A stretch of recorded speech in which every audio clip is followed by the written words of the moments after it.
Hi viewers, welcome to our channel. ఈ వీడియోలో మనం మెయిన్గా మాట్లాడబోయే విషయం ఏంటంటే కడప రాజకీయంలో చాలా కొత్త మలుపులు తిరుగుతున్నాయి. కడప రెడ్డమ్మ అని చెప్పి మాధవి రెడ్డి గారు టీడీపీ నుంచి గెలిచారు ఎమ్మెల్యే కింద. అయితే ఈవిడ గెలిచినప్పటి నుంచి కూడా ఒకవైపు అభివృద్ధి, ఇంకోవైపు పదవిలో ఏదైతే కుర్చీల కోసం సమానత్వం కింద పోటీ పడడం జరుగుతుంది. ఈరోజు కీలకంగా చూసుకుంటే కడప మున్సిపాలిటీకి సంబంధించి మేయర్ కానీ మిగిలిన సభ్యులు ఎవరైతే ఉంటారో వీళ్ళందరితో కూడా మీటింగ్ జరుగుతుంది. ఈ మీటింగ్ నేపథ్యంలో ప్రత్యేకించి కూడా కడప ఎమ్మెల్యే అయిన కడప రెడ్డమ్మ గారు అంటే మాధవి రెడ్డి గారు ప్రత్యేకించి కూడా తన అనుచర వర్గంతో కొన్ని వందలాది మందిని తీసుకొచ్చి నాకు మేయర్ పక్కన కుర్చీ వెయ్యాలి అని చెప్పి చాలా బలంగా నిలబడడం జరిగింది. యాక్చువల్గా గత కొద్ది రోజులుగా చూసుకుంటే సేమ్ ఇదే ఇష్యూ మీద గతంలో కొంత వాగ్వాదం జరిగింది. చాలా ఓపెన్గా కడప రెడ్డమ్మ గారు అంటే మాధవి రెడ్డి గారు చాలా బలంగా స్ట్రాంగ్గా కౌంటర్ ఇవ్వడం జరిగింది. అయితే ఇక్కడ కీలకంగా చూసుకుంటే ఈరోజు టీడీపీ శ్రేణులకి వైఎస్ఆర్సీపీ శ్రేణులకి మెయిన్గా పోలీసులకి మధ్య చాలా కీలకమైన వాగ్వాదం అయితే జరుగుతుంది. మేయర్ కుర్చీ పక్కన కడప రెడ్డమ్మ అయిన కడప ఎమ్మెల్యే అయిన మాధవి రెడ్డి గారికి ప్రత్యేకించి కూడా నాకు కూడా సముచిత స్థానం కల్పించాలి అనేటట్టు ఆవిడ డిమాండ్ చేయడం జరుగుతుంది. అయితే ఈరోజు కడప మున్సిపాలిటీకి సంబంధించిన మీటింగ్ ఏదైతే ఉందో ఈ మీటింగ్లో చాలా రసవత్తరంగా సాగుతుంది, రసాబస కింద సాగుతుందని చెప్పి మనం బలంగా చెప్పుకోవచ్చు. ఎందుకు అనంటే ఈరోజు కీలకంగా చూసుకుంటే ప్రస్తుతానికి వైఎస్ఆర్సీపీ నుంచి 8 మంది కార్పొరేటర్లు ఎవరైతే ఉన్నారో వీళ్ళందరూ కూడా టీడీపీలో జాయిన్ అవ్వడం జరిగింది. కడప మున్సిపాలిటీలో కీలకంగా చూసుకుంటే 50 మంది పైగా కార్పొరేటర్లు అయితే ఉన్నారు. ఆల్రెడీ 8 మంది వైఎస్ఆర్సీపీ నుంచి టీడీపీలోకి జాయిన్ అవ్వడం జరిగింది. ఇంకొక 15-18 మంది వరకు కూడా ప్రత్యేకించి కూడా వైఎస్ఆర్సీపీ నుంచి టీడీపీలోకి వచ్చినట్లయితే కడప మేయర్ కుర్చీ అనేది టీడీపీ కంట్రోల్లోకి వస్తుంది. ఆల్రెడీ కడపలో రాజకీయం అంతా కూడా వైఎస్ఆర్సీపీ 99% బలహీనపడ్డదని మనం అయితే చెప్పుకోవచ్చు. 2024 ఎన్నికల నేపథ్యంలో కడప నుంచి టీడీపీ గెలవడం జరిగింది, మాధవి రెడ్డి గారు గెలవడం జరిగింది, వైఎస్ఆర్సీపీ ఓడిపోయింది. అప్పటి నుంచి కూడా ఎక్కడ చూసుకున్నా కానీ ప్రత్యేకించి కూడా కీలకంగా టీడీపీ హవానే నడుస్తుంది, అంటే కూటమి హవానే నడుస్తుంది.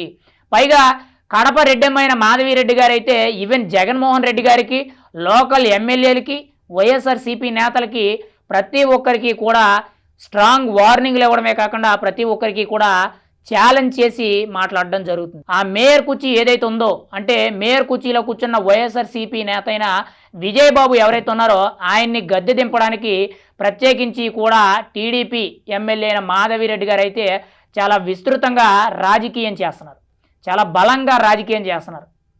ఈరోజు పర్టికులర్గా కడప మున్సిపాలిటీలో జరుగుతున్న ఆ సందర్భాలు కానీ సన్నివేశాలు చూస్తుంటే ఖచ్చితంగా కడప మున్సిపాలిటీ అనేది వైఎస్ఆర్సీపీ నుంచి టీడీపీకి వచ్చే అవకాశం అయితే తెలుస్తుంది.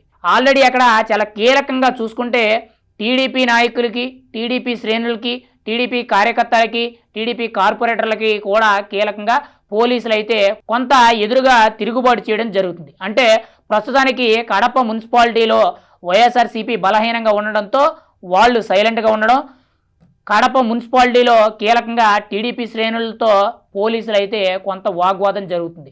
అయితే టీడీపీ శ్రేణులందరినీ కూడా మున్సిపాలిటీ ఆఫీస్ బయటే నిలిపివేయడం జరిగింది.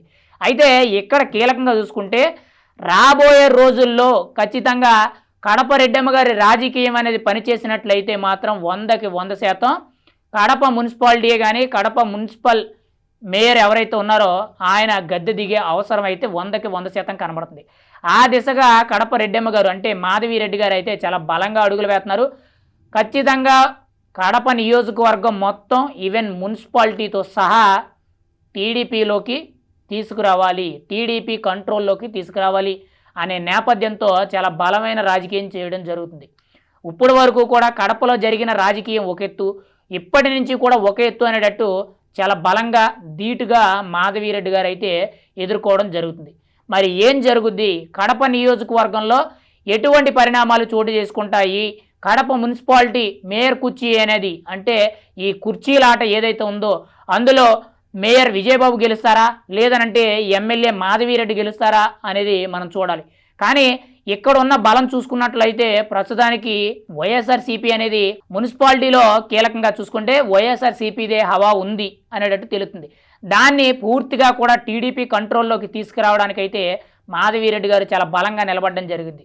మరి ఏం జరుగుద్ది? కడప మేయర్ కుర్చీ ఎవరిది? విజయబాబుదా, మాధవిరెడ్డి గారిదా అనేది తెలియవలసింది. ఏదేమైనా సరే కడప నియోజకవర్గంలో ఖచ్చితంగా 100కి 100% రాజకీయం మారబోతుంది. రాజకీయం మారింది అని అంటే మాత్రం కడపలో ఇంకా జగన్మోహన్ రెడ్డి గారి హవా అనేది, వైఎస్ఆర్సీపీ పార్టీ హవా అనేది పూర్తిగా కూడా పతనం అయిపోయిందని చెప్పి మనం చాలా బలంగా చెప్పవచ్చు.